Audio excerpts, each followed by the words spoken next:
Tonight, tragedy in Tucson. A gunman shoots Arizona Congresswoman Gabrielle Giffords and kills others at a public event, including a federal judge and a 9-year-old girl. I'm Katie Couric with a special edition of the CBS Evening News. Also tonight, doctors say the Congresswoman is in critical condition, but they are hopeful. I'm about as optimistic as it can get in this situation. We'll have more on Giffords and on the alleged gunman who is in custody tonight. From CBS News World Headquarters in New York, this is the CBS Evening News with Katie Couric. Good evening, everyone. It was gunfire that shattered the city of Tucson, Arizona, stunned the nation, and shocked the political establishment. A gunman fired into a crowd at a public event outside a supermarket, critically wounding Congresswoman Gabrielle Giffords and killing or wounding several others.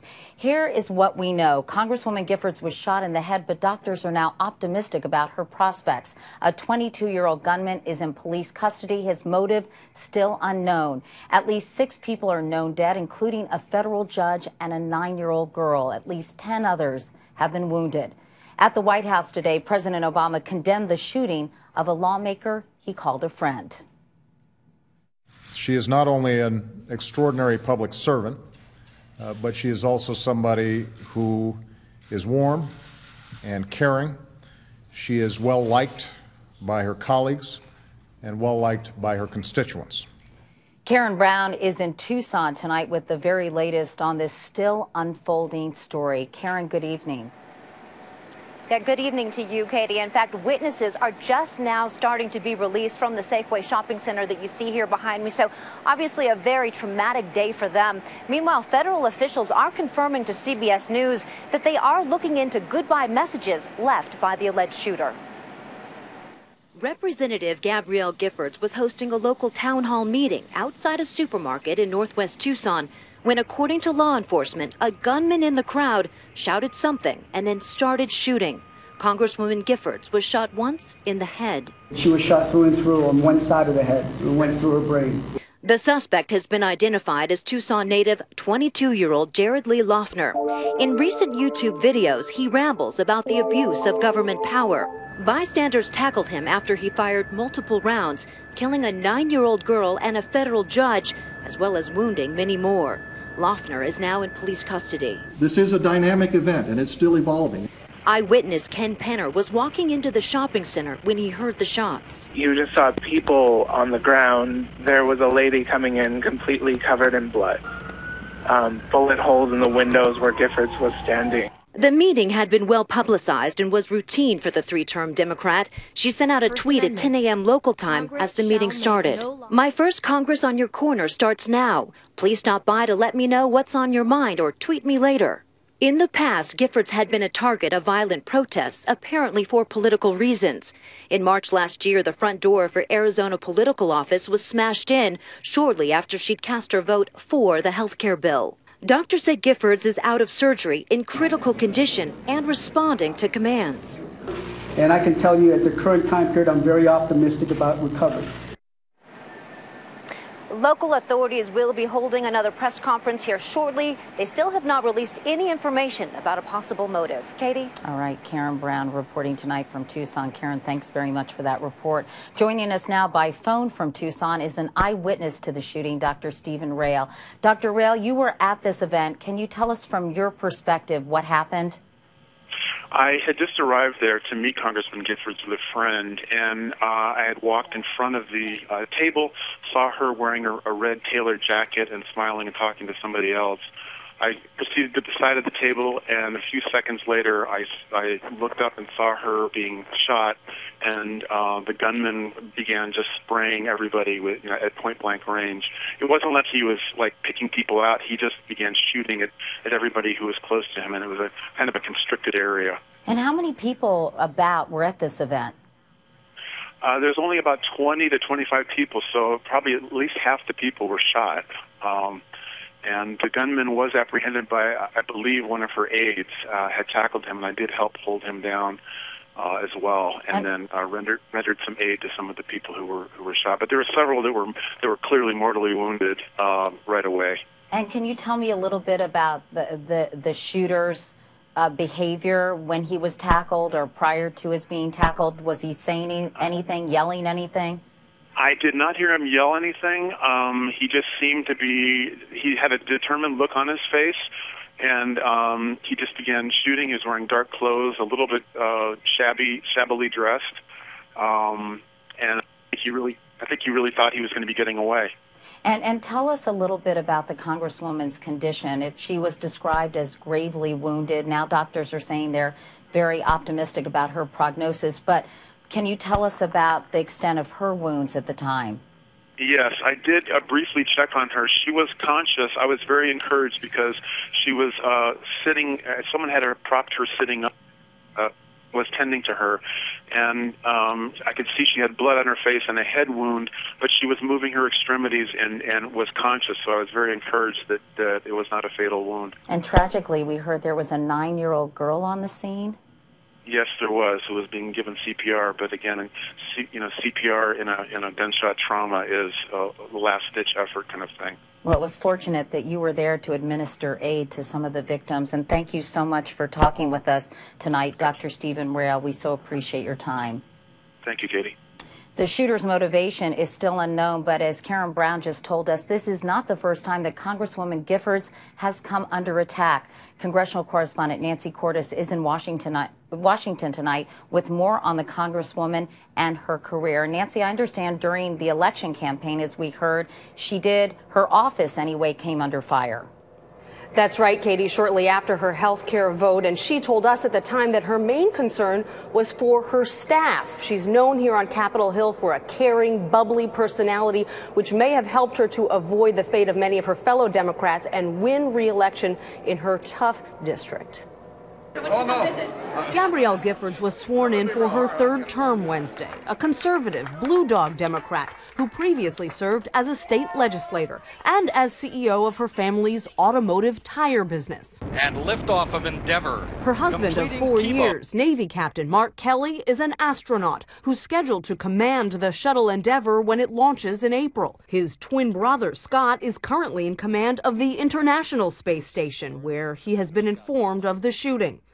The family connections fueled her interest in space, and in Congress she sits on the Science and Technology Committee, as well as Armed Services and Foreign Affairs. Her fellow Arizonan, Senator John McCain, said today, whoever did this, whatever their reason, they are a disgrace to Arizona, this country, and the human race.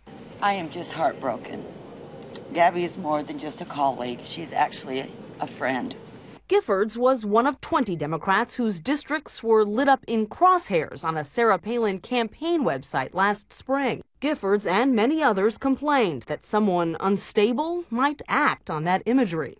The way that she has it depicted has the crosshairs of a gun sight over our district. And when people do that, they've got to realize there's consequences to that action. Palin posted this note on her Facebook page today. My sincere condolences are offered to the family of Representative Gabrielle Giffords and the other victims of today's tragic shooting in Arizona. On Thursday, as dozens of House members read the Constitution on the House floor, it was Giffords who was randomly chosen to read one of the document's most recognizable passages, the First Amendment. Or abridging the freedom of speech. U.S. Capitol Police sent an email to members of Congress today warning them to take, quote, reasonable and prudent precautions regarding their personal safety and security. Speaker Boehner said an attack on one who serves is an attack on all who serve. Katie. All right, Nancy Cordes reporting the very latest from Capitol Hill. Thanks so much, Nancy. One of the victims was the Chief Federal District Judge of Arizona, John Roll. Ironically, he had received death threats himself just 2 years earlier. Joining us now is Jan Crawford, our chief legal correspondent. Jan, what do we know about Judge Roll? Well, Katie, Judge Roll was widely respected. He'd been the chief judge of the federal court in Arizona for the past 5 years. He was appointed by George H.W. Bush when he was president, but he was a moderate.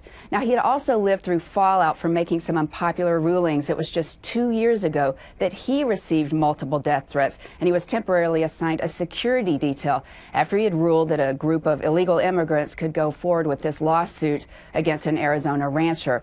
At the time, he told the Arizona Republic, and I quote, quote, "I have a very strong belief that there is nothing wrong with criticizing a judicial decision, but when it comes to threats, that's an entirely different matter." And Jan, do we know if the shooter was targeting the judge, or did he even realize the judge was at this event?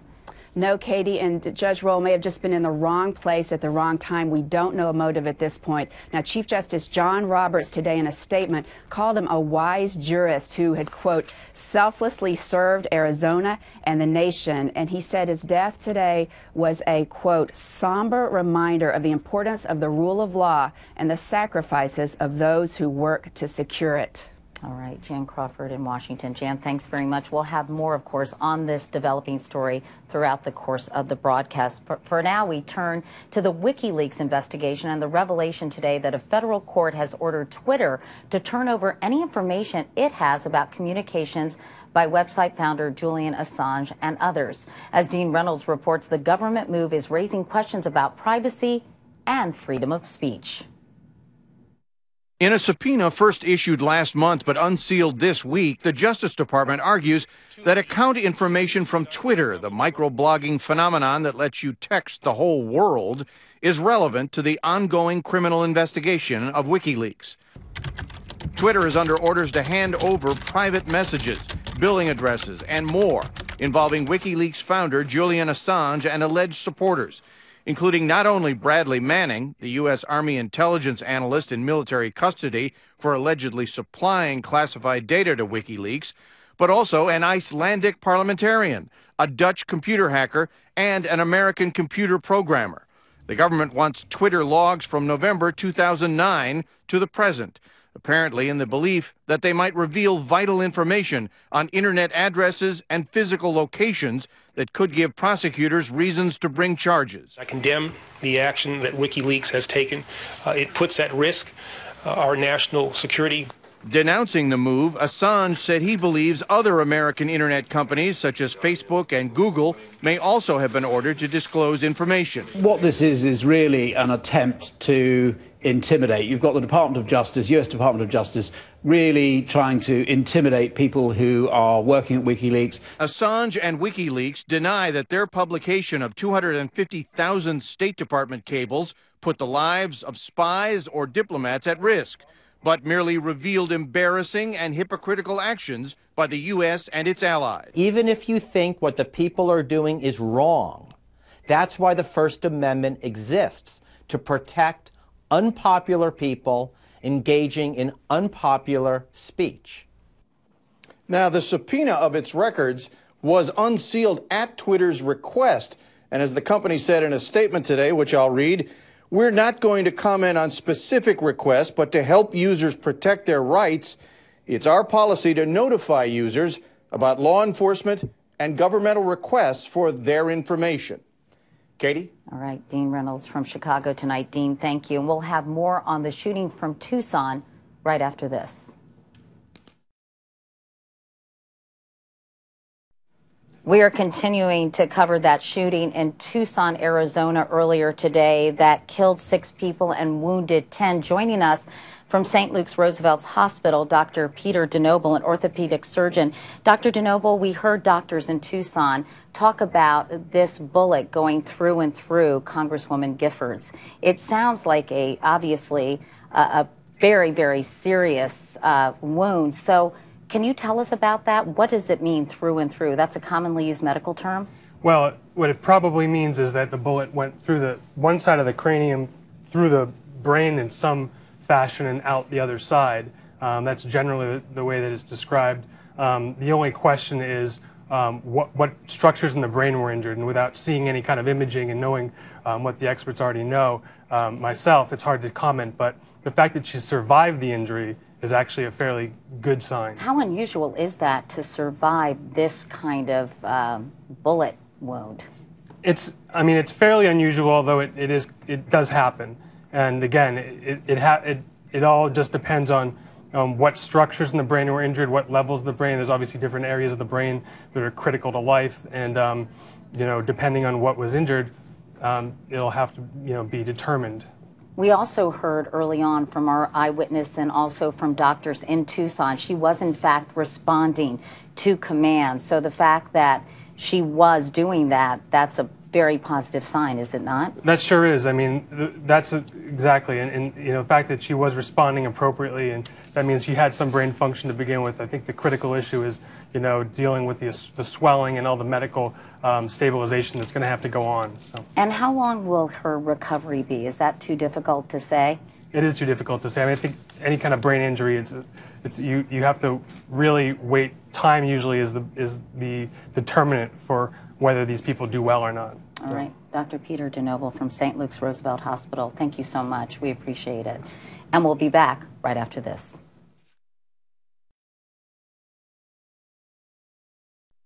As the Northeast cleans up from a second snowstorm in 2 weeks, another winter threat could be heading its way from the southeast, where a storm is expected to drop up to 6 inches this weekend. Elaine Keano has the very latest. Elaine? Good evening, Katie. Well, this weekend, residents here in the region coped with yet another snowstorm, but forecasters say even more rough weather could be on the way. Across the Northeast this weekend, residents dealt with another dose of cold reality. Yeah, welcome to Danbury. Friday, falling snow and a rush hour traffic accident temporarily shut down part of Interstate 84 in Connecticut. Not much fun here. In New York's Hudson Valley, snowy road conditions made even experienced winter weather drivers cautious. Even with the truck and the four-wheel drive, I was fishtailing all the way down. So maximum travel speed, 20 miles per hour. Today, there were similar scenes in Philadelphia as motorists traveled down slushy, slippery roads amid snow showers that stretched from Pennsylvania to New Jersey to New York. With memories still fresh of the Christmas weekend blizzard that paralyzed parts of the East Coast, forecasters are warning of more punishing weather ahead. The big story is coming in the upcoming 7 to 10 days with all the cold and snow that's going to invade the United States again. Weather experts predict a storm system brewing near the Gulf of Mexico will pick up steam late this weekend, bringing drenching rains and a dangerous mix of ice and snow to parts of the South. This is the Arctic hound howling, and in this case, its bite is as bad as its bark. Now, forecasters say that same system is expected to head north, hitting the mid-Atlantic and the Northeast starting Tuesday. Just how severe that storm is will depend on the track that it takes as it moves up the East Coast. Katie? Elaine Quijano here in New York. Elaine, thank you. The unclaimed remains of 20 U.S. Armed Forces veterans were buried today with full military honors. The service at a national cemetery on New York's Long Island was the largest ever of its kind. All the veterans had died with no known relative to claim their remains. And still ahead here on the CBS Evening News, the very latest on the Tucson shootings. Updating our top story now, a gunman shot Arizona Congresswoman Gabrielle Giffords and several others today at an outdoor event in Tucson, Arizona. Congresswoman Giffords is a Democrat just beginning her third term in the House. She is 40 years old and the wife of astronaut Mark Kelly. Police have a suspect in custody, identified as 22-year-old Jarrett Loeffner. His motives remain unknown at this hour. At least 6 people are dead, including a federal judge and a 9-year-old girl. At least 19 others have been wounded. Joining us again is Karen Brown in Tucson, Arizona. Karen, the number of people wounded has just increased from 10 to 19. What can you tell us about that? Well, Katie, what I can tell you is that they are saying that many of those are in serious and critical condition. So there were 10 patients brought to the hospital. Many of them have gone into surgery. And right now, I can also tell you that indeed witnesses are just now being released from the Safeway shopping center that you see here behind me. They have been questioned now for at least 7 hours. So a very, very traumatic day for them. Many of them describing just such a sudden and bloody scene. So unexpected on a morning where many were just coming to talk to their congresswoman. And so we do know that President Obama has directed the head of the FBI, Robert Mueller, to come here and lead this investigation. Right now, Pima County authorities are in charge, and they are really starting to pore over some of his online entries, his MySpace page, his Facebook page, where he apparently ranted about the abuse of government power, and he complained about the illiteracy rate of the people in this district. So again, this is the alleged shooter. This is what they are looking into at this point, really going over some messages that he apparently left, including some goodbye messages. They are confirming that to CBS News. We can also tell you that, she is just such a popular congresswoman, and everyone here is just really, really upset. Katie? All right. Karen Brown with the very latest from Tucson, Arizona. Thank you for all your reporting today, Karen. And that is the CBS Evening News for tonight. We will have continuing coverage of this developing story tomorrow on Sunday morning and Face the Nation on tomorrow night's edition of the CBS Evening News. And of course, we'll have 24/7 coverage on CBSNews.com. I'm Katie Couric, CBS News, New York.